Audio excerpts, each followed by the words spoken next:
politically that becomes a real problem for them, and they need to ask you to please not quite be so loud about this subject, they'll give you a call. They'll do it after they've mined your data, drilled down, found everything they can, run it through a lawyer with probably 100,000 laws in this country. Nobody really knows how many felonies there are in this country. Nobody has any idea exactly how many you are committing every day. But if the government decides they really want to put a little pressure on you, they will go through those laws and they will go through that moving x-ray of your life that they have accumulated.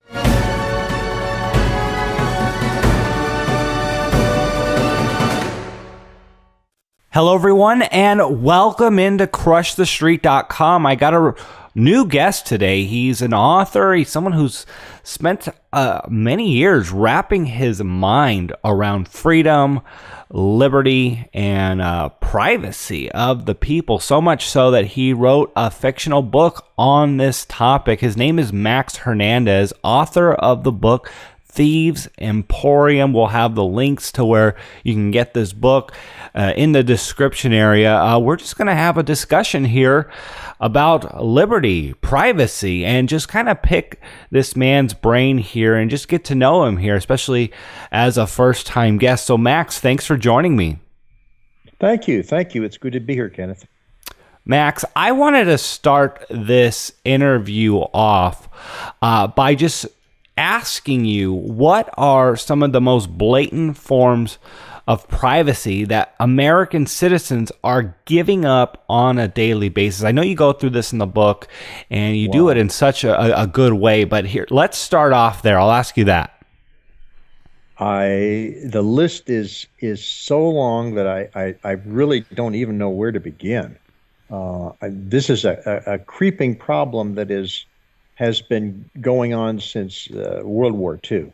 And, it covers everything from your position location now being tracked all the time with a cell phone, through the fact that all your financial data is now available whether you like it or not, to the fact that the government has the ability to break into all of the digital devices in your environment and watch you and listen to you going on every day. And many people will say, it doesn't matter, I have nothing to hide. I'm a law-abiding person, I'm an honest person. There is no reason that I should be concerned that my information is being picked and saved by the government.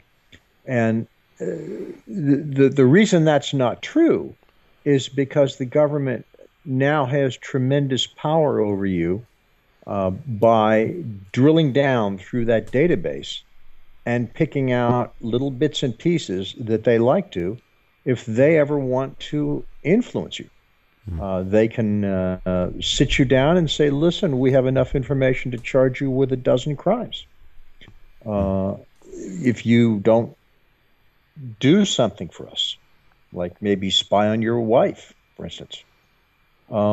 It's also a concern in almost a constitutional way. To take an example, the people that support the Second Amendment like to claim that it's the foundation right that allows Americans to protect all their other rights. Because if you're armed, you can, in theory, rise up and prevent the state from taking any other rights away. The Second Amendment, this is always an interesting dynamic for me, and just getting your thoughts on what you feel the government's goal is, the establishment, as far as taking people's gun rights away. What is the purpose of that, and what is the goal? I'd like you to hit on that a little harder.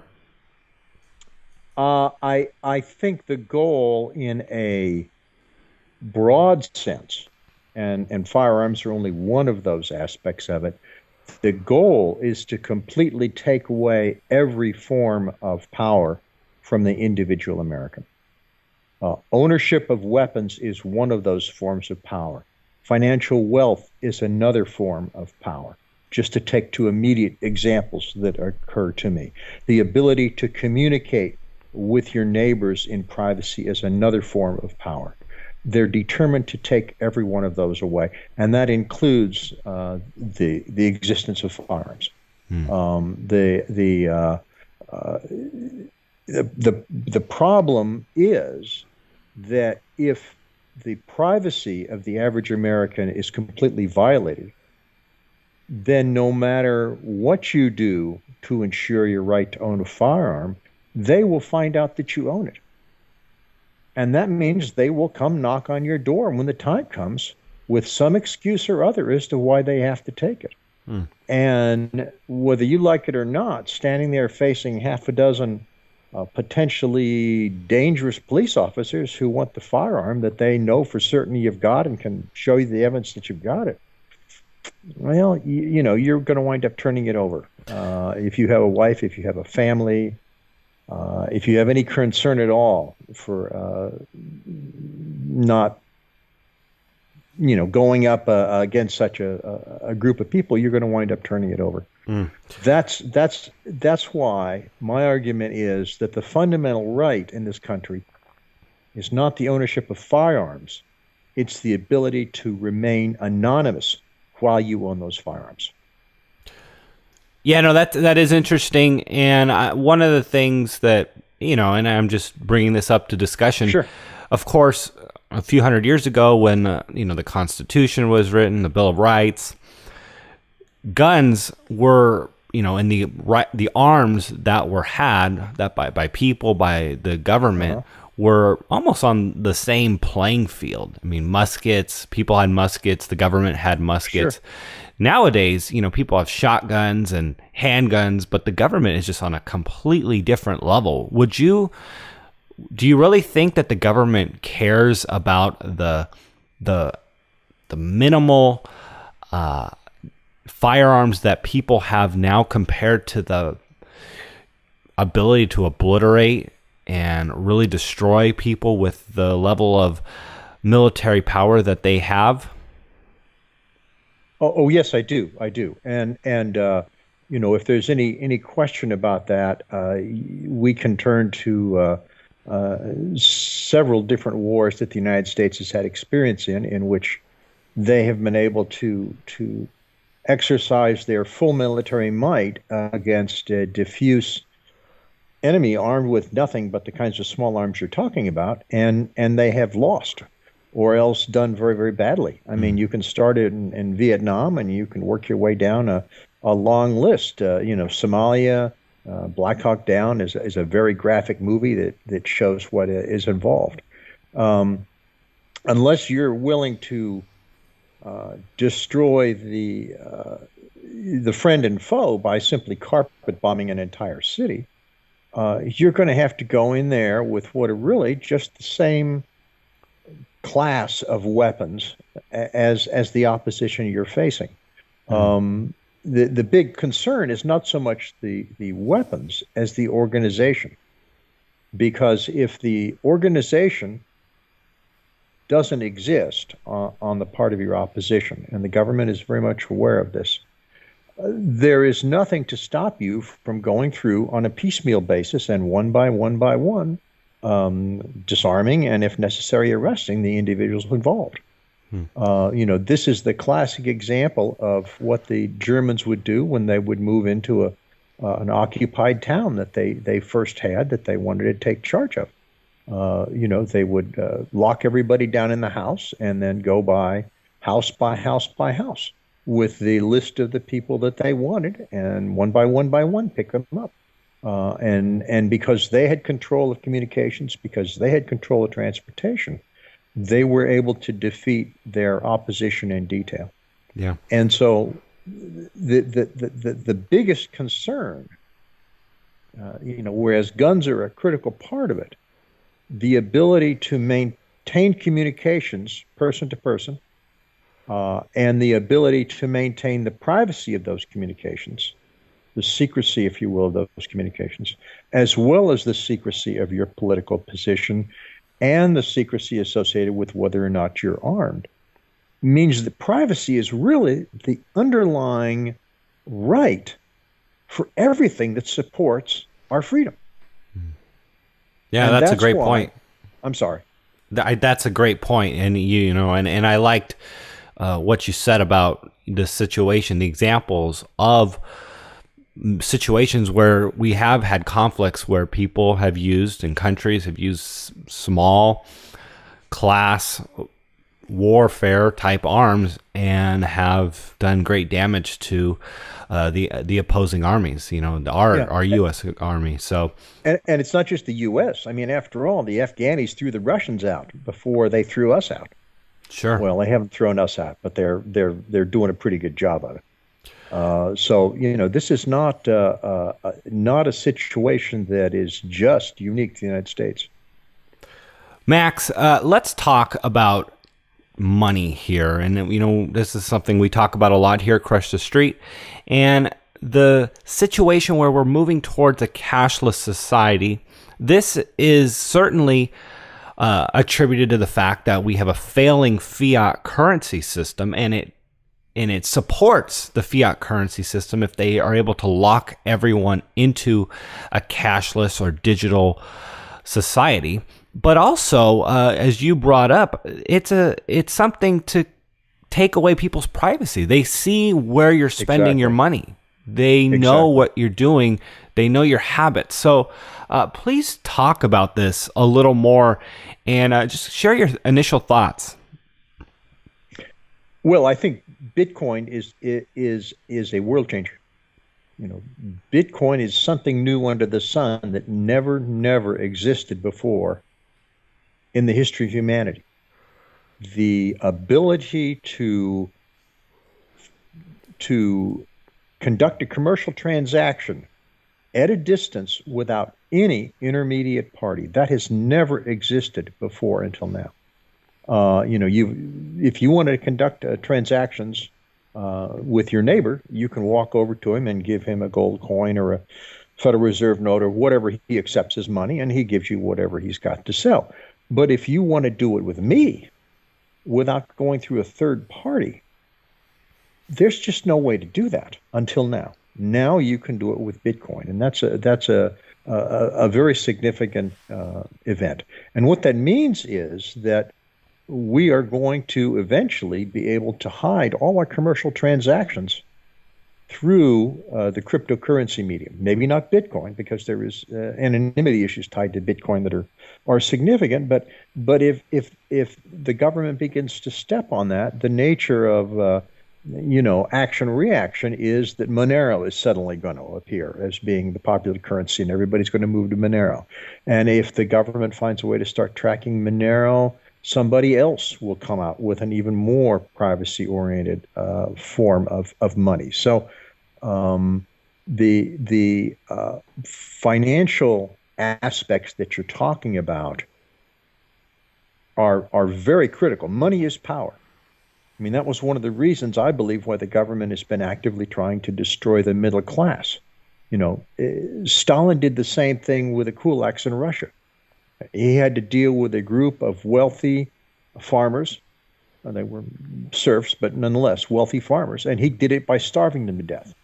The government is doing it in terms of the American middle class by financially starving them to death, by making them all poor so they no longer have any financial wherewithal to band together and try and fight back. That's one of the ways they're trying to take our power away. By going to Bitcoin or other cryptocurrencies, we wind up with the ability now, for the first time ever, to conduct underground commerce without the government having any way of tracking it, just as we used to do, or still can do, face-to-face with cash.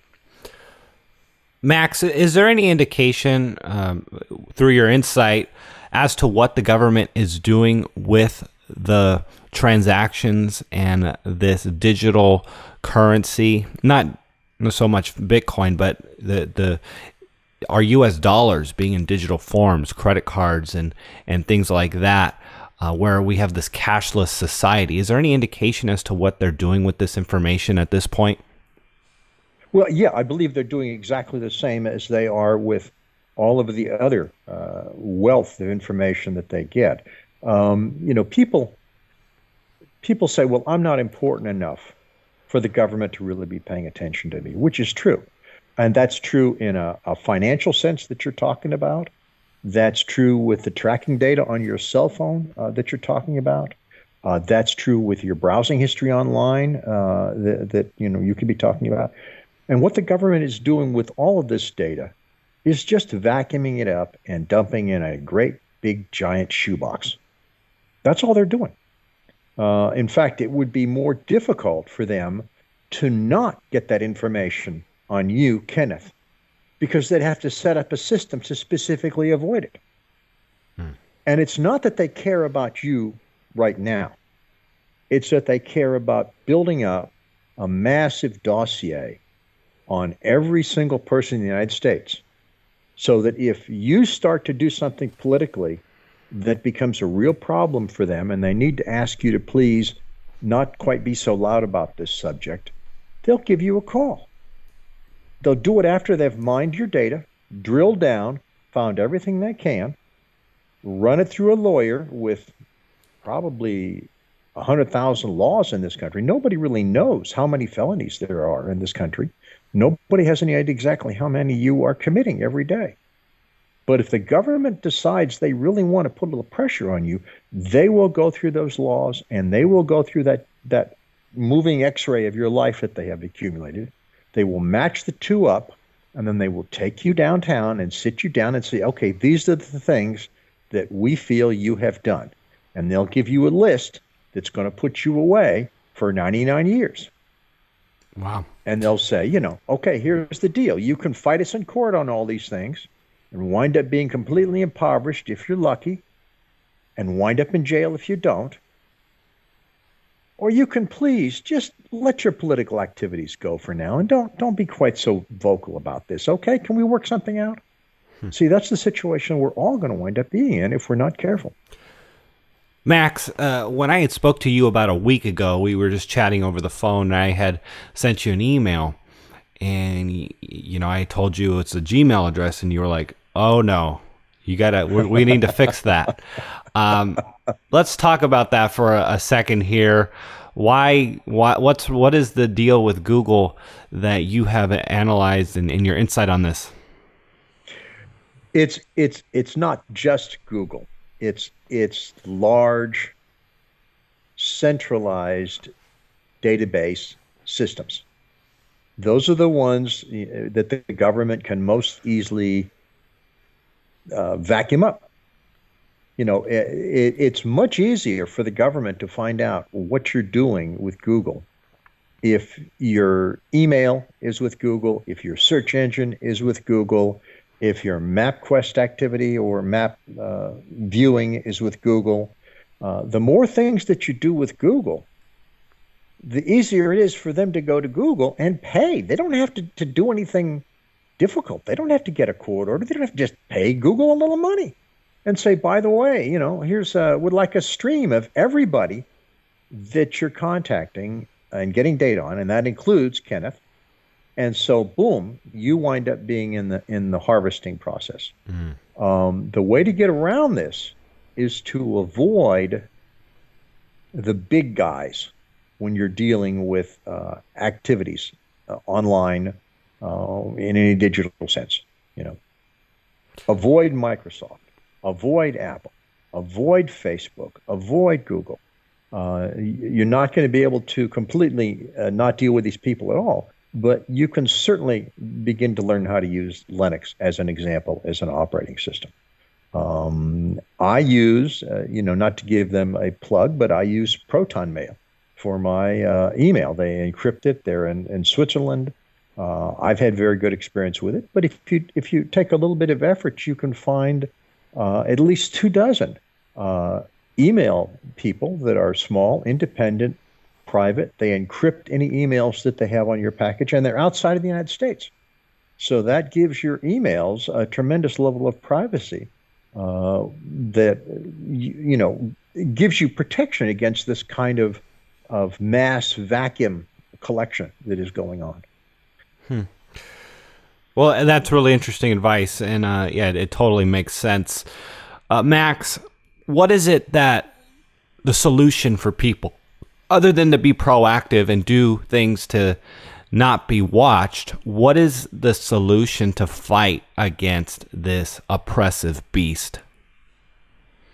Well, the solution, and I think this is one of the big game changers that the digital technology in our world has brought that never existed before. See, the situation we're in is not unusual.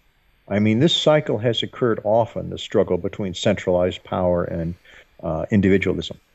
The difference is that now, for the first time, technologies are beginning to appear that allow individuals like you and me to start to become more and more and more anonymous online, as long as we take the trouble to use those technologies.